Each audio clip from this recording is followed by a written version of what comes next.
In the realm of Malarial, where magic danced in the air and the stars sang lullabies, Princess Liora wandered through the royal gardens. Her fingers traced the petals of a moonflower, its glow soft and serene under the twilight sky. This was the night before her coronation, a night that was supposed to be filled with joy and celebration. But instead, Liora felt a strange stirring within her heart. As if the wind whispered a secret she was yet to unravel. She sat beneath the ancient Whispering Willow, its branches weaving together like a cathedral of leaves. The tree had been a friend to her since she was a child, and she often came here to find solace and wisdom. Tonight, however, something felt different. As if the willow was about to reveal a long-hidden truth. Liora closed her eyes, letting the rustle of leaves and the hum of insects wash over her. And then, in the silence that followed, she heard it. A soft, whispering voice that seemed to emanate from the very soil beneath her feet. "Little one," the voice whispered, "you are not alone." Startled, Liora opened her eyes.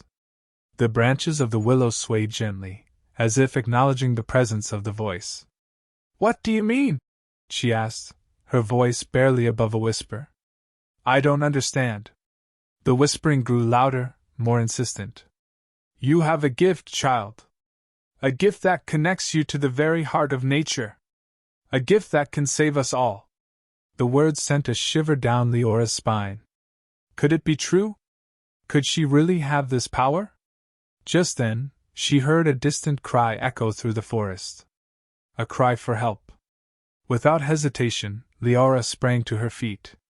"Someone is in trouble," she said, her voice steady despite the fear that threatened to overwhelm her. "I must go." She turned to Sir Cedric, her loyal knight and friend.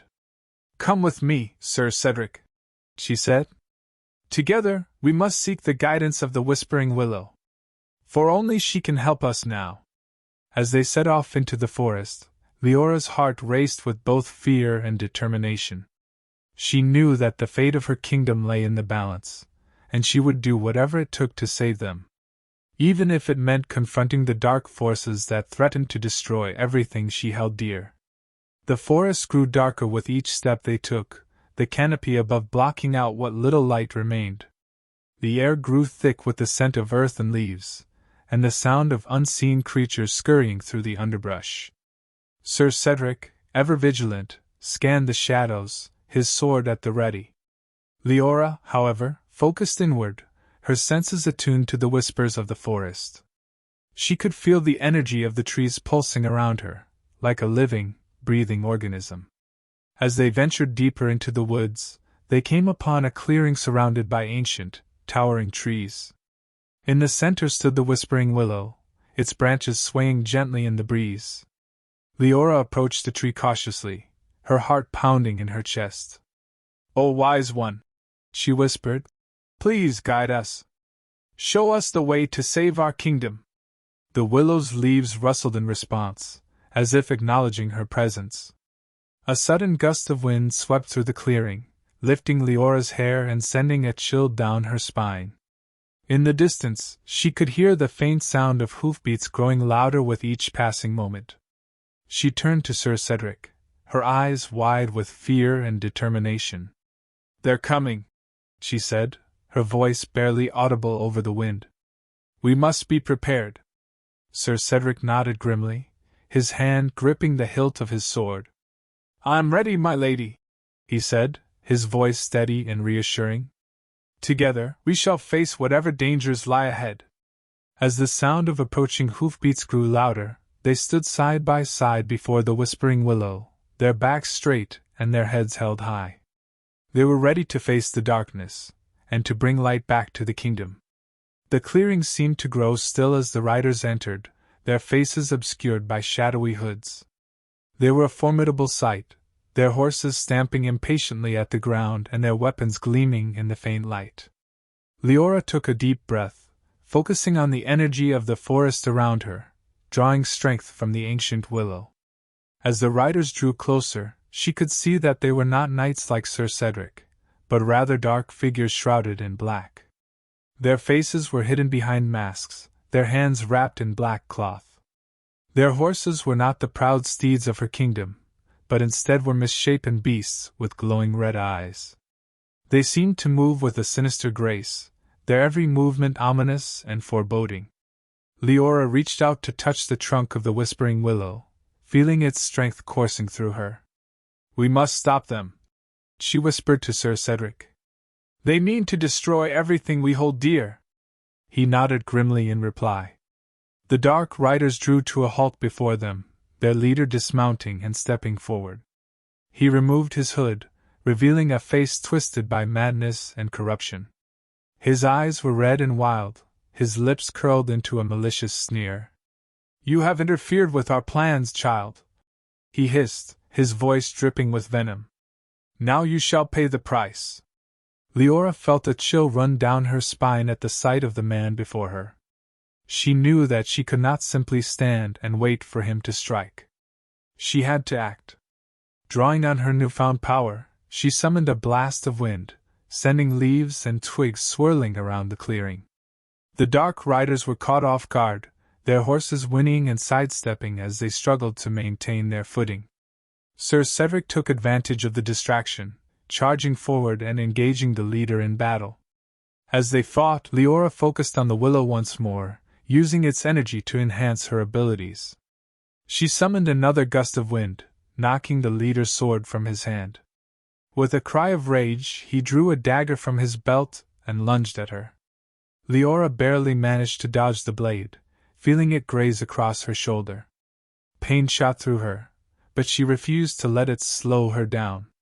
She countered with a wave of her hand, sending a wave of leaves and branches hurtling toward the dark rider. He was knocked to the ground, and before he could rise, she was upon him, her hands glowing with an ethereal light. "You will not win," she said, her voice strong and clear. "The light shall always triumph over darkness." As she spoke, a blast of wind sent the dark riders' hoods flying off, revealing their faces to the light. They screamed in agony, their skin burning as if touched by fire. One by one, they turned and fled, their horses galloping away into the night. Liora fell to her knees, her strength spent. Sir Cedric hurried to her side, helping her up. "You did it, my lady," he said, his voice full of admiration. "You saved us all." She looked up at him, tears streaming down her face. "No, Sir Cedric," she replied. "It was the willow. It was always the willow." Together they turned to face the Whispering Willow, their hearts filled with gratitude and humility. The forest grew still once more, and they knew that peace had been restored. For now, at least, the darkness had been banished, and the light of hope had returned to their kingdom. Before they made their way back to the castle, Liora clutched the trunk of the willow, its bark rough against her palm. She knew that the battle was far from over. There were still dark forces at work, still those who sought to destroy all that was good and pure in the world. But with the willow's guidance, and the strength she had gained from within, she knew that she could face whatever challenges lay ahead. For she was no longer just a princess. She was a guardian of the forest, a defender of the realm, and a beacon of hope in the darkness. And with each step she took, she brought the world one step closer to the light. Sir Cedric rode beside her, his gaze fixed on the road ahead. Though he had fought valiantly, he knew that the true hero of the night had been the willow. Its power and wisdom were beyond measure, and he felt honored to have been chosen as its champion. He swore to protect Liora with his life, to stand beside her in the coming battles, and to help her restore peace and prosperity to their kingdom. As they drew nearer to the castle, the air grew thick with anticipation. Servants and soldiers hurried about, lighting torches and readying the great hall for the celebration to come. News of their victory had already spread, and the people of the kingdom were gathering, eager to offer their thanks and praise. Inside the castle, Liora's father, the king, stood before his throne, his face etched with relief and pride. He embraced Liora and Sir Cedric, tears streaming down his face. "You have saved us all," he said, his voice choked with emotion. "Your bravery and courage know no bounds. Tonight, we shall feast and dance, and sing of your heroism until the end of time." As the celebration got underway, Liora and Sir Cedric danced together beneath the stars. The willow's leaves rustled gently in the breeze, as if whispering words of encouragement. And as they spun and twirled, their laughter echoing through the castle grounds, they knew that they were not alone. The spirits of the forest watched over them, and the willow's light shone brightly, guiding them through the darkness and into the dawn of a new era. For a time, they were able to forget the dangers that still lurked in the shadows. They basked in the warmth of the fire and the love of their people, secure in the knowledge that they had done what was right. But they both knew that their work was far from over. The war against the darkness was not yet won, and there were many more battles to fight before they could truly rest. But for this moment, as the stars twinkled above them and the world was filled with the sound of music and laughter, they savored the sweet taste of victory and the promise of a brighter tomorrow.